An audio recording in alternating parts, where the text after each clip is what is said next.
रात के 3:15 हुए थे। थाने भिमंडी हाईवे के पास वाली सुनसान सड़क पर एक कार खड़ी मिली। दरवाजा खुला था, अंदर खून फैला हुआ था और ड्राइवर सीट पर सिर्फ आधा शरीर, नीचे जमीन पर घसीटने के निशान थे जो सीधे जंगल के अंदर जा रहे थे, जैसे कोई उसे जिंदा ही खींच कर ले गया हो।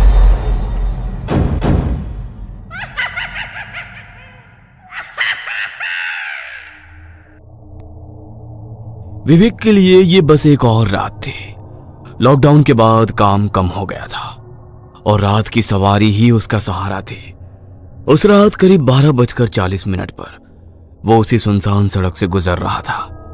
अजीब बात यह थी कि उस दिन उसे लगातार सवारियां मिली थी, एक के बाद एक ट्रिप, और हर बार अच्छा किराया। विवेक मन ही मन खुश था। आज तो अच्छा दिन बन गया, अब बस एक आखिरी राइड मिल जाए फिर सीधा घर। उसने घड़ी देखी, फिर सड़क की तरफ नजर डाली और उसी वक्त उसकी नजर पड़ी दूर सड़क के किनारे एक औरत खड़ी थी। सफेद साड़ी, खुले बाल, चेहरा नीचे झुका हुआ। वो धीरे धीरे हाथ उठा रही थी, जैसे गाड़ी रोकने का इशारा कर रही हो। विवेक का पैर एक्सीलेटर पर ही रहा। उसने एक पल के लिए सोचा, इतनी रात को ये यहाँ क्या कर रही है? कहीं कोई झंझट तो नहीं? गाड़ी थोड़ी आगे बढ़ी, पर फिर उसके दिमाग में दूसरा ख्याल आया। अगर वो सच में मुसीबत में हो तो? मेरे घर में भी तो बीवी बच्चे हैं, किसी की मदद कर दूं तो क्या बुरा है? उसने ब्रेक दबा दी। गाड़ी धीरे धीरे रुक गई। वो औरत अब बिल्कुल पास थी, पर अजीब बात कि वो हिली तक नहीं, जैसे उसे पहले से पता था कि गाड़ी रुकेगी। गाड़ी रुकी। उसकी आवाज ऐसी थी जैसे गले में कुछ अटका हो, सूखी, टूटी हुई और अजीब ठंडी। विवेक ने खिड़की नीचे की। इतनी रात को यहाँ क्या कर रही हो? मुझे घर जाना है। उसने सिर नहीं उठाया, बस धीरे से दरवाजा खोला और बिना कुछ और बोले पीछे वाली सीट पर बैठ गई, जैसे वो पहले से जानती हो कि उसे बैठने दिया जाएगा। जैसे ही वो अंदर बैठी, विवेक को एक अजीब सी ठंड महसूस हुई। एसी बंद था, फिर भी गाड़ी के अंदर हवा अचानक ठंडी हो गई। विवेक ने एक पल के लिए मिरर में देखा, पर उस औरत का चेहरा अब भी झुका हुआ था और गाड़ी के अंदर अचानक एक अजीब सी गंध फैलने लगी। गीली मिट्टी और सड़न की मिली जुली गंध। विवेक ने कुछ नहीं कहा, बस गाड़ी चलाता रहा। गाड़ी आगे बढ़ रही थी, पर अब विवेक का ध्यान सड़क से ज्यादा पीछे बैठी उस औरत पर था, क्योंकि गाड़ी के अंदर की गंध धीरे धीरे अब बढ़ती जा रही थी। शुरू में उसे लगा शायद बाहर कहीं नाला होगा, पर अब वो बदबू सीधे उसकी सांसों में उतर रही थी। सड़ी हुई मिट्टी, गीले कपड़ों और किसी मरे हुए शरीर जैसी गंध। विवेक को सांस लेने में तकलीफ होने लगी। उसने हल्का सा शीशा नीचे करने की कोशिश की, पर हाथ अपने आप रुक गया। उसने फिर मिरर में देखते हुए पूछा, आपने खिड़की खोली है क्या? मिरर में उसे बस उसके बाल दिखाई दिए। उस औरत ने अपने सारे बाल चेहरे पर गिरा रखे थे। वह बिल्कुल स्थिर बैठी थी, जैसे सांस भी नहीं ले रही हो। कोई जवाब नहीं आया। विवेक कुछ पल उसे देखता रहा। उसके हाथ अब स्टीयरिंग पर कसने लगे थे। सड़क सुनसान थी, दूर दूर तक कोई गाड़ी नहीं। उसका गला सूखने लगा। फिर भी उसने हिम्मत करके पूछा, अब आपकी तबीयत ठीक है? कुछ सेकंड तक पूरी चुप्पी रही। फिर धीरे धीरे उस औरत ने अपना सिर उठाया और जैसे ही उसका चेहरा मिरर में दिखा, विवेक का खून जम गया। उसका चेहरा एक तरफ से पूरी तरह कुचला हुआ था, जैसे किसी भारी चीज ने उसका आधा सिर दबा दिया हो। त्वचा फटी हुई, हड्डी बाहर और उसकी आंखें पूरी सफेद। विवेक की सांस अटक गई। उसकी आंखों के सामने रास्ता धुंधला होने लगा। उसने डर कर फिर मिरर में देखा। अब वो औरत सीधे उसी को देख रही थी और अब उसका मुंह धीरे धीरे फटने लगा और कानों तक फट चुका था। उसके जबड़े से खून टपक रहा था। विवेक का पूरा शरीर कांपने लगा। उसके हाथ स्टीयरिंग पर जमे हुए थे। तुम कौन हो? उस औरत की गर्दन धीरे धीरे टेढ़ी हुई और वो हंसने लगी, शैतानी हंसी। तुम मुझे पहचानते हो ना? विवेक की सांसें तेज हो गईं। उसे कुछ समझ नहीं आ रहा था। तुमने मुझे मरने के लिए छोड़ दिया था, अब मैं तुम्हें नहीं छोड़ूंगी। इतना कहते ही वो विवेक की बगल वाली सीट के पीछे चिपक गई। उसका चेहरा विवेक के कान के बिल्कुल पास था। उसकी सड़ी हुई सांस विवेक के गर्दन को छू रही थी। विवेक जोर से चीखा। उसका स्टीयरिंग पर से कंट्रोल छूट गया। गाड़ी अचानक सड़क छोड़कर सीधे जंगल के अंदर घुस गई। वो औरत सड़क पर कई लोगों को दिख चुके थे, जो भी उसे लिफ्ट देता। कुछ दिनों बाद उसकी लाश मिलती, किसी की कार खाई में, किसी की लाश जंगल में, तो कोई गायब। कई परिवारों ने पुलिस कंप्लेंट भी की थी, पर हर बार पुलिस ने बस एक ही बात लिखी, लेट नाइट एक्सीडेंट, और केस बंद। ऐसे ही एक रात सतीश उसी रास्ते से अपनी गाड़ी लेकर गुजर रहा था। रात के करीब 1 बजे थे। चारों तरफ घना अंधेरा और सड़क पर सिर्फ उसकी गाड़ी की हेडलाइट्स। तभी उसे सड़क किनारे कोई खड़ा दिखाई दिया। एक औरत। इस बार उसने पीली साड़ी पहन रखी थी। उसकी मुंडी नीचे झुकी थी और वो धीरे धीरे हाथ हिलाकर गाड़ी रोकने का इशारा कर रही थी। सतीश ने गाड़ी धीमी की। उसने इस सड़क की कहानियां सुनी थी कि यहां एक औरत रात में लिफ्ट मांगती है, पर वो ये समझना चाहता था, क्या ये वही आत्मा है या सच में कोई मुसीबत में फंसी औरत। उसने गाड़ी उसके सामने रोकी और शीशा नीचे किया। आपके साथ कोई नहीं है? कहाँ जाना है आपको? वो औरत अब भी नीचे ही देख रही थी। फिर उसने धीरे से कहा, मुझे घर जाना है, मुझे आगे तक छोड़ दो। इतना कहते ही उसने गाड़ी का दरवाजा पकड़कर खोलने की कोशिश की, पर जैसे ही उसका हाथ दरवाजे को छुआ, अचानक उसे जोर का झटका लगा। उसके हाथ से धुआं निकलने लगा और वो औरत भयानक चीख मारते हुए सीधे जंगल की तरफ भाग गई। सतीश समझ गया वो कोई इंसान नहीं थी। सतीश एक तांत्रिक था। उसकी गाड़ी पर सुरक्षा मंत्र किए गए थे और उसी शक्ति की वजह से वो आत्मा अंदर नहीं आ पाई। सतीश ने बिना देरी किए सीधे पुलिस स्टेशन का रुख किया। वहां उसका पुराना दोस्त इंस्पेक्टर देशमुख मौजूद था। अरे सतीश, इतनी रात को यहाँ कैसे? जो इस सड़क पर हो रहा है वो एक्सीडेंट नहीं है। देशमुख चुप हो गया। वो एक आत्मा है और वो अब भी लोगों को मार रही है। अगले कुछ दिनों तक सतीश और इंस्पेक्टर देशमुख ने उस सड़क पर निगरानी रखी और फिर अमावस की रात आई। रात 12 बजे सतीश अपने गुरु पंडित गजानंद को लेकर उसी सड़क पर पहुंचा। पंडित गजानंद, सतीश और इंस्पेक्टर देशमुख तीनों उसी सुनसान सड़क पर खड़े थे। चारों तरफ घना अंधेरा फैला हुआ था। पंडित गजानंद धीरे धीरे उस मोड़ की तरफ बढ़े जहां सबसे ज्यादा हादसे हुए थे। उन्होंने अपनी आंखें बंद की और हाथ में पकड़ी रुद्राक्ष की माला पर मंत्र पढ़ने लगे। हवा अचानक भारी होने लगी। सतीश ने महसूस किया जैसे आसपास का तापमान धीरे धीरे गिर रहा हो। इंस्पेक्टर देशमुख के हाथ कांपने लगे। ये अचानक इतनी ठंड कैसे हो गई?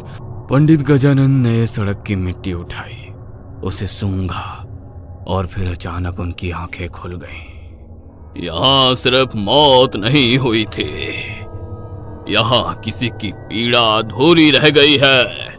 पंडित गजानंद उस जगह पर बैठ गए। उन्होंने काले कपड़े पर कुछ राख फैलाई, सरसों का तेल डाला और मंत्र पढ़ते हुए अग्नि जलाई। कुछ ही सेकंड में आग की लौ अजीब तरह से कांपने लगी। फिर पंडित गजानंद की आंखों के सामने दृश्य उभरने लगा। कुछ साल पहले उसी सड़क पर एक भयानक हादसा हुआ था। तेज बारिश की रात थी। एक ट्रक बेकाबू होकर सामने से आ रही बाइक से टकराया। टक्कर इतनी जोरदार थी कि आदमी वहीं सड़क पर घिसटता चला गया। उसकी मौके पर ही मौत हो गई, लेकिन उसकी पत्नी जिंदा थी। वो सड़क पर पड़ी थी, पूरा शरीर खून से लथपथ, हड्डियां टूटी हुई और सांसें टूट रही थी। वो मदद मांग रही थी। कोई बचा लो, मुझे मुझे मुझे अस्पताल ले चलो। कई गाड़ियां वहां से गुजरी, कुछ धीरे हुई, पर कोई नहीं रुका। लोग पुलिस केस से डर गए और उसे उसी हालत में छोड़कर चले गए। घंटों तक वो औरत सड़क पर तड़पती रही। फिर धीरे धीरे उसकी सांस बंद हो गई। इंस्पेक्टर देशमुख ने अगले दिन पुराने रिकॉर्ड्स निकलवाए। उस एक्सीडेंट फाइल में उसी औरत का नाम लिखा था, संध्या ठाकुर, और उसके पति का नाम मनीष ठाकुर। इतने साल और ये केस बस एक्सीडेंट कहकर बंद कर दिया गया। पंडित गजानन सड़क के बीच खड़े हो गए। उनकी आवाज अब भारी हो चुकी थी। ये आत्मा बदले में बंधी है। इसे मुक्ति तभी मिलेगी जब इसका दर्द पूरा होगा। आधी रात होते ही उसी सड़क पर क्रिया शुरू हुई। पंडित गजानन ने अपने सामने उस जगह की मिट्टी, खून से भीगा पुराना कपड़ा और उसके पति की राख, सतीश ने चारों तरफ सुरक्षा मंत्रों की रेखा बनाई। फिर पंडित गजानंद ने मंत्र पढ़ना शुरू किया।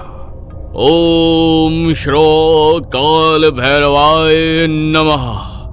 अतृप्त आत्मा प्रकट हो। अचानक हवा तेज हो गई।